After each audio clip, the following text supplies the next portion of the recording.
everyone, and welcome back to Ancient History Jewelry Stories, your favorite niche podcast about jewelry history. Or, if you are one of those people who keeps commenting on my YouTube page, that boring half hour with no pictures. It's a podcast, folks. Turn it on and go clean your house or something. I'm sorry that it's not entertaining enough for you without pictures. The rest of you, the ones who are okay with this research being presented without a visual format, welcome, hello, it's nice to have you back. This is the first of 2 podcast episodes for this month's deep dive, which is the early history of Tiffany Company. I got such a great response on last month's deep dive into the history of the House of Fabergé that I thought it was time to tackle another one of the illustrious jewelry firms. But before we get into all of that, if you are new here, welcome. My name is Melise, and I'm a goldsmith who specializes in ancient techniques. I have a video series, also called Ancient History Jewelry Stories, where I delve into our shared human history of jewelry and adornment, what that means for us, how it informs us in the modern world, and generally just pretty things. We talk about them, we look at them, and on Tuesdays, we talk about tiaras. You can find those videos on Instagram, TikTok, and YouTube under the username moonhoney.jewelry. There are some new members of the Patreon. Thank you all for joining and supporting, even after last month's podcast episodes when I said that I had no idea what I should be offering you all as incentive to pay me monthly to be a part of the Patreon. If you've joined since January, I appreciate you. If you've already been a member, I also appreciate you. I'm still working hard to come up with what goodies I can offer you all in exchange for supporting me with your $5 a month, but next month's podcast episode is going to be determined by a poll which you can only access if you are a Patreon member.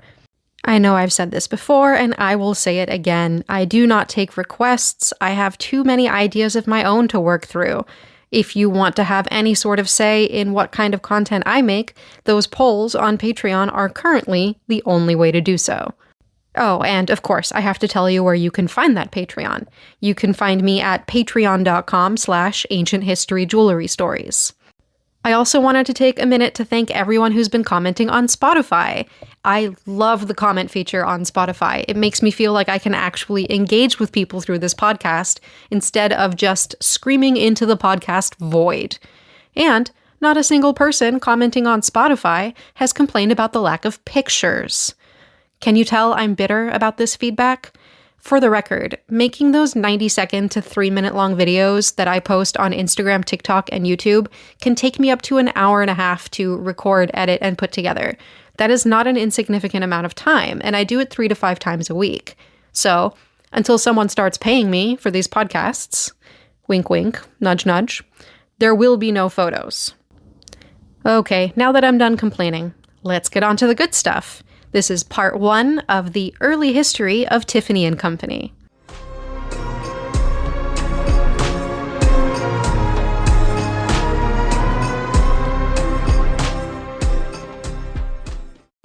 Whether or not you wear or buy jewelry, you are probably familiar with Tiffany Company. It has saturated modern pop culture. It is a jewelry brand and luxury goods brand that almost everybody is familiar with.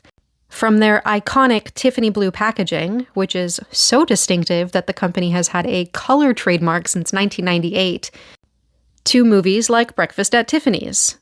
Or, if you lived through the 90s like me, that one-hit wonder song by the band Deep Blue Something, also called Breakfast at Tiffany's. And for the record, there is no apostrophe S on Tiffany's, it is Tiffany.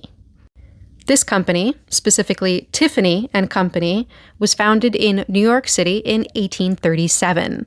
It was originally founded by Charles Lewis Tiffany and John B. Young. It was initially a stationery and fancy goods emporium. I don't think we use the word emporium often enough these days. It was financed by Tiffany's father with a loan of $1,000, which today would be something close to $33,000 when accounting for inflation. Tiffany's father, named Comfort Tiffany, had his own general store, which Charles Lewis started working at when he was 15. Comfort Tiffany also owned a cotton mill, and that is where that $1,000 loan came from. It was from the profits from this cotton mill, not the general store. Initially, the store sold stationery and gifts, things like glassware, porcelain, cutlery, clocks, jewelry. I've read that they were even importing ancient bronze statues from India. It's clear that even from the early days, Charles Lewis Tiffany had an eye for the unusual, the distinct, and the luxurious. The company was originally called Tiffany and Young, and then it was Tiffany, Young and Ellis in 1841, although I haven't been able to find out who this mysterious Ellis was. Their first store was opened at 259 Broadway in Manhattan, which, according to Google Maps, is currently vacant. Granted, the original building that Tiffany had their first store in is no longer standing. The original building was torn down sometime in the late 1800s, and a new building was put in its place. In 1853, Charles Tiffany took over the company, presumably booting out Young and Ellis. This is when the business became known as Tiffany Company, and this is when he started to put emphasis on jewelry. The company had already been importing and making jewelry, but 1853 marks the year when Charles Lewis Tiffany decided this is what he would focus on. Now for some background on Charles Lewis Tiffany, also known as the Diamond King. Tiffany was born in 1812 in Connecticut, and as I mentioned, he helped his father manage a small general store starting from the age of 15. This is probably why Charles Lewis Tiffany decided to open his own stationery shop. He had experience, he had seen how a business like this is run, and he probably thought that he could do pretty well selling these sorts of goods in Manhattan. I found no record of when Tiffany's love for luxurious, rare, and exclusive items began, but considering that he was just 25 years old when he first opened his shop, it must have been pretty early. He has some notable achievements under his belt. Other than opening the company, he created the very first retail catalog in the United States, known as the Blue Book. This was an idea he had and started in 1845, which is more than 40 years before Sears, Roebuck and Company started their catalog in 1888. This was the very first catalog where a customer could order something and just have it show up at their doorstep. In 1848, some political unrest led to a phenomenal stroke of luck for Tiffany. He was able to invest heavily in diamonds from Europe. The 1848 revolutions, also known as the Springtime of the Peoples, were a large-scale attempt to remove monarchies in favor of independent nation-states across Europe. None of these efforts were coordinated, but they started in Italy, and over 50 separate countries were affected. Because of this, a lot of European monarchs had to sell their gems. They were willing to let go of family heirlooms, shiny diamonds, and other precious gems for far, far less than they were worth.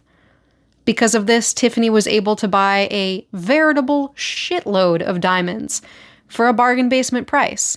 And in a few years, he was able to turn them over for a great profit.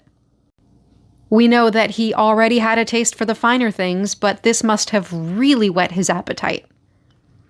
In 1851, Charles Lewis Tiffany played a key role in adopting the English sterling silver standard in the United States. Prior to this, a lot of silverware and silver jewelry was being made out of 800 silver, which is 80% silver, 20% alloy metals, usually copper. Tiffany was already importing a lot of silver goods from England, and he was the first person to insist that American silver use the same 92.5% sterling standard as England did. This, of course, is now the US standard. Most people who have worn silver or bought silver of any kind are familiar with the 92.5% sterling silver standard. Prior to 1851, this would not have been the case in the United States. In 1877, he purchased what is known as the Tiffany Yellow Diamond. This is a yellow diamond from South Africa that originally weighed 287.42 carats in its rough form. It was eventually cut to be about 128.5 carats with over 80 facets. The cutting of this stone was overseen by George Frederick Kunz, a mineralogist and quote-unquote gentleman scientist, who we will be talking about later in this episode. This enormous yellow diamond helped cement his reputation as the Diamond King. Although, unfortunately, a few years before this giant yellow diamond hit the scene, Tiffany did fall prey to what was known as the Great Diamond Hoax of 1872. I covered this on one of my episodes about the greatest jewelry scandals in history. Please revisit those if you want a full retelling of the story. But in short, a pair of shady prospectors peppered some land with rubies, diamonds, and other gems that they had bought cheaply from European gem dealers and tried to pawn it off as an American diamond deposit. They fooled quite a few people, including Charles Lewis Tiffany. This did tarnish his and the company's reputation for a short while. In 1886, Charles Lewis Tiffany created what is known as the Tiffany setting. This is a 6-claw-prong setting that was created to better show off diamonds. This is still, in 2025, the most popular setting for diamonds in engagement rings. It was a huge change in how diamonds were set.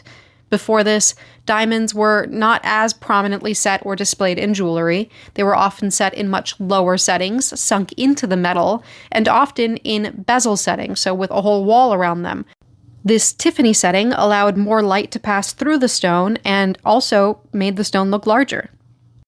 Another pivotal moment in Charles Lewis Tiffany's career came in 1887, when he acquired and sold about 1/3 of the French crown jewels. People already knew that you could go to Tiffany Company for luxurious and exclusive goods and jewelry, but crown jewels, that was far beyond anyone's expectations. Also, at some point in all of this, he was responsible for creating the iconic Tiffany blue box, which the company still uses today. If I had to describe the color, I would call it a soft turquoise or robin's egg blue. Charles Lewis Tiffany continued to head the company until his death in 1902, at which point it was taken over by his son, Louis Comfort Tiffany, a name that is most associated with beautiful stained glass and intricate lamps. But we're not really here for the lamps. We're here for the jewelry. So, let's talk about Louis Comfort Tiffany and how his incredible eye for color and design and his obsession with nature really changed the face of the company and created an entirely new look that would go on to influence a huge chunk of the Art Nouveau design movement in the United States.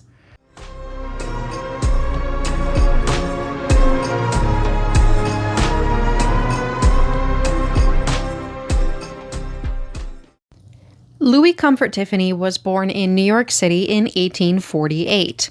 He was not the only one of Charles Lewis's children. He had 5 siblings, but he was the only one to take over the family business. He was first trained as a painter under the American landscape painter George Innes, and then continued training under Léon Adolphe Auguste Belly.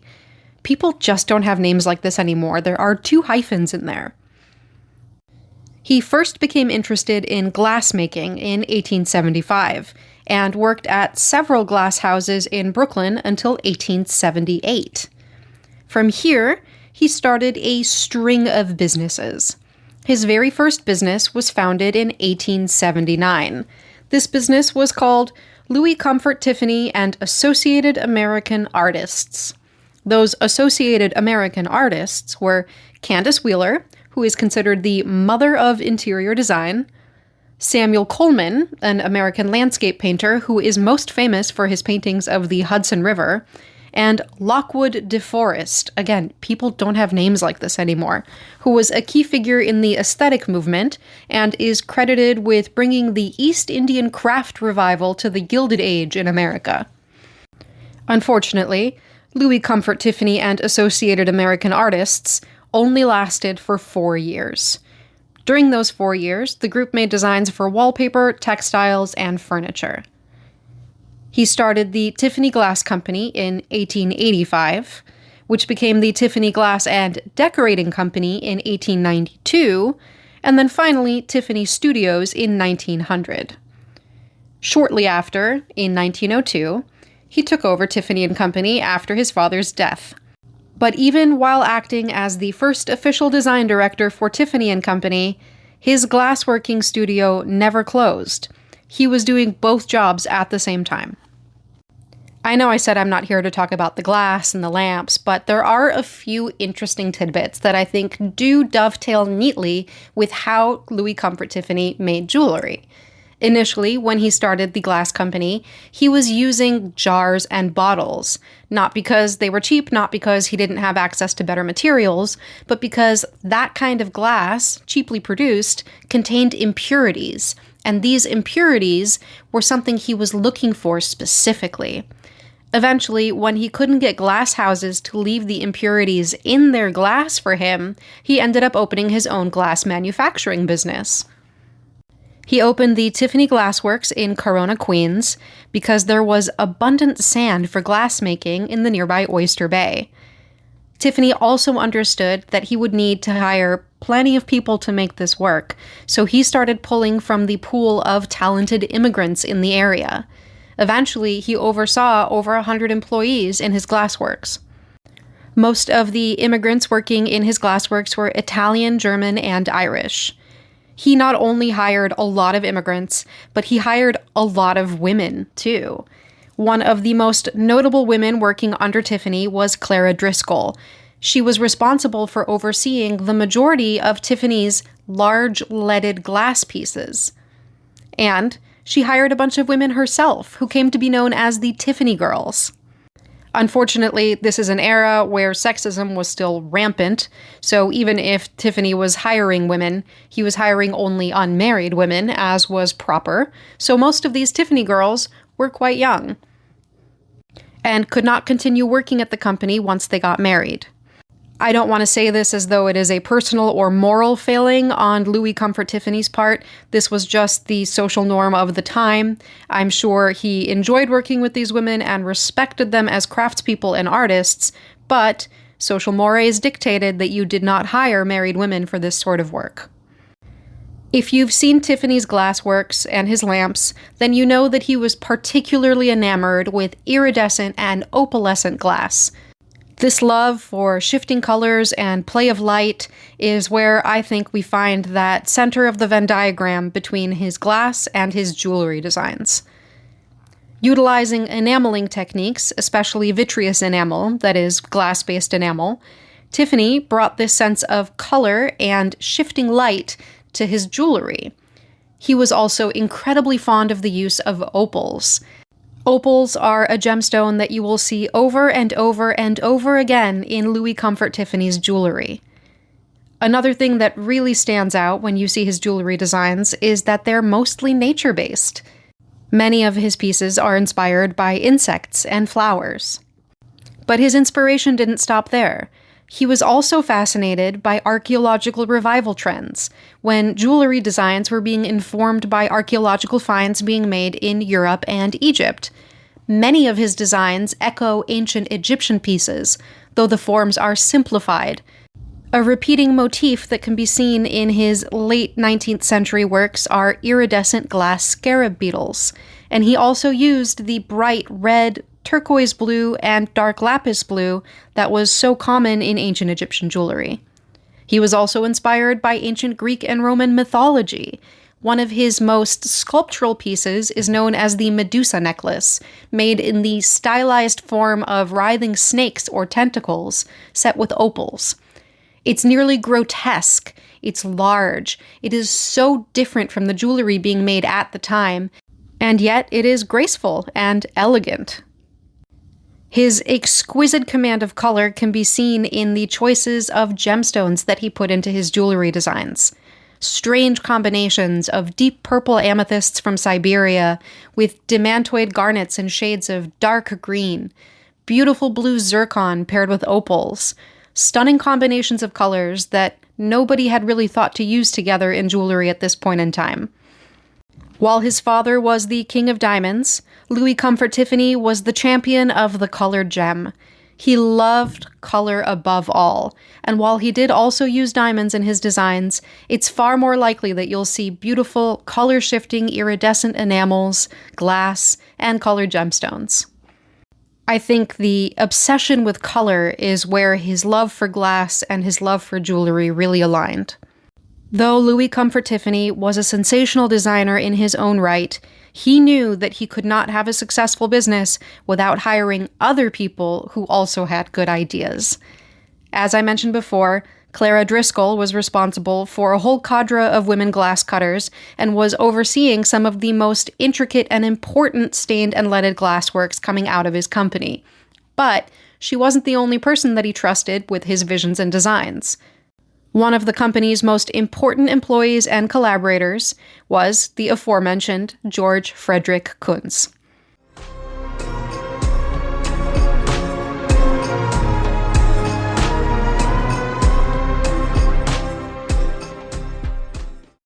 George Frederick Kunz was born in New York City in 1856.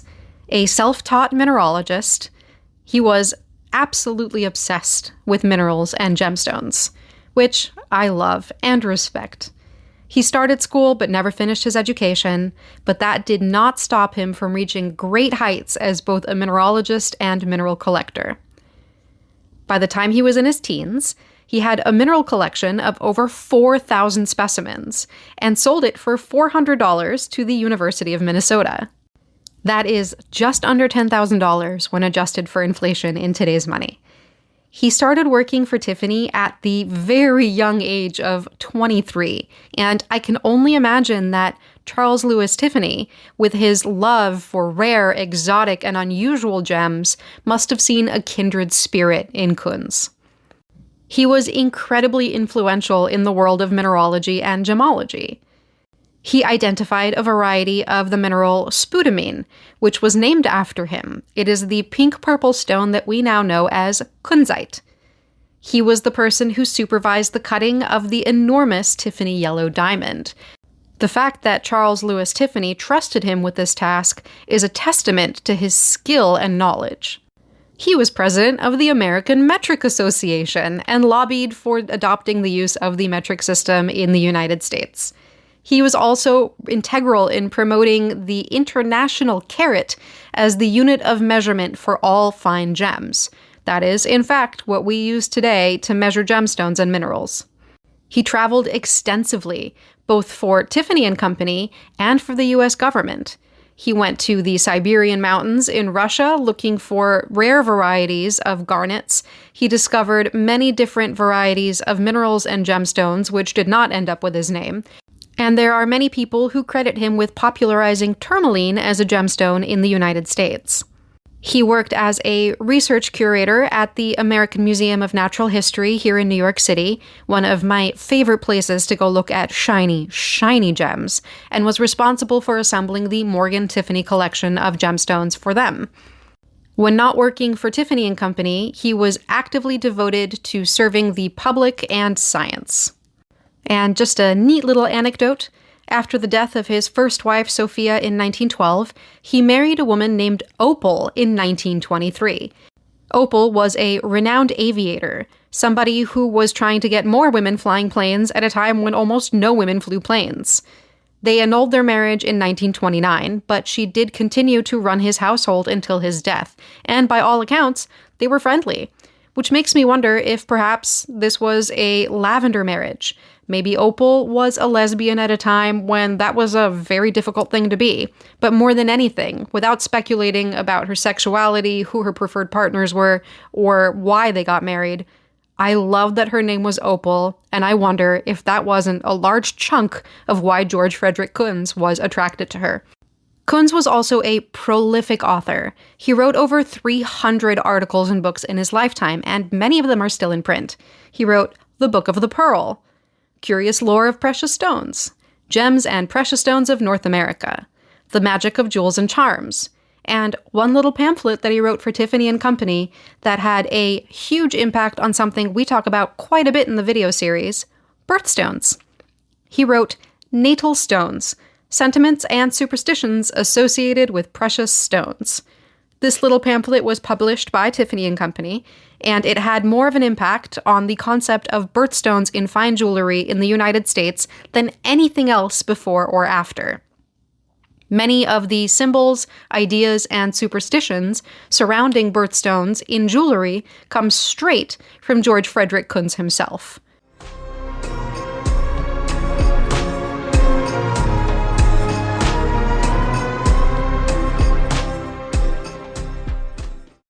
I think this is a pretty good place to stop and put a pin in the conversation about Tiffany Company. These three men, Charles Lewis Tiffany, Louis Comfort Tiffany, and George Frederick Kunz, established what is the foundational bedrock of Tiffany Company.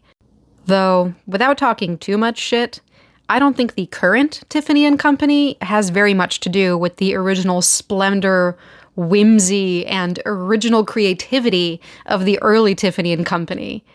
I'm not gonna yuck anyone's yum. If you have a dog collar necklace or you've got your little silver heart tag and you like it, that's fantastic. But there is nothing that they offer today that can hold a candle to the exquisite designs of Louis Comfort Tiffany at the turn of the 20th century. And as I mentioned before, Louis Comfort Tiffany was a visionary, an incredible designer, but smart enough to understand when he needed to hire other people to help with his visions. Of course, his father understood this too.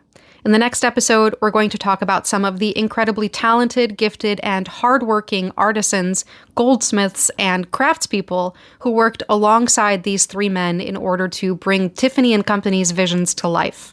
We're going to talk about Paulding Farnham and his exquisite Art Nouveau and Belle Epoque designs. We're going to get a little bit more into the Tiffany girls, even though they weren't quite related to jewelry. And we have a few other women to talk about in the company who helped bring these jewelry designs to life. Some of their names may not be remembered the same way that we talk about the Tiffany men and Kunz, but their contributions were invaluable. I hope you enjoyed this first episode on the early history of Tiffany Company. I have always been enamored with their incredible early designs, and I think there are very few jewelers and jewelry houses that can match and capture that beauty, that creativity, that sense of whimsy and wonder. If you liked what you heard, leave me a rating and review. Leave me a comment if you're on Spotify. Don't leave me a comment if you want to complain that there's no pictures here. And if you haven't already, subscribe to this podcast wherever you're listening. I realize I never ask people to subscribe because, hey, it's all casual over here.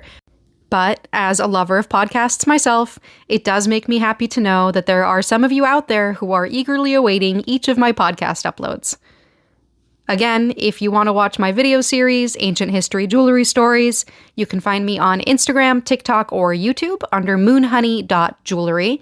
If you like to binge content, YouTube has some of the videos organized into playlists, so you can just stream forever. If you want to join me on Patreon, that's patreon.com/ancienthistoryjewelrystories. And if you want to get some spicy merch, maybe a That Asshole Christopher Columbus tote bag, you can find that at merch.shopmoonhoney.com. Oh, and I almost forgot. If you want to see my jewelry, the work that I make, you can find that at shopmoonhoney.com. As always, thank you for listening. Thank you for being here, and I'll see you in 2 weeks for more Ancient History Jewelry Stories.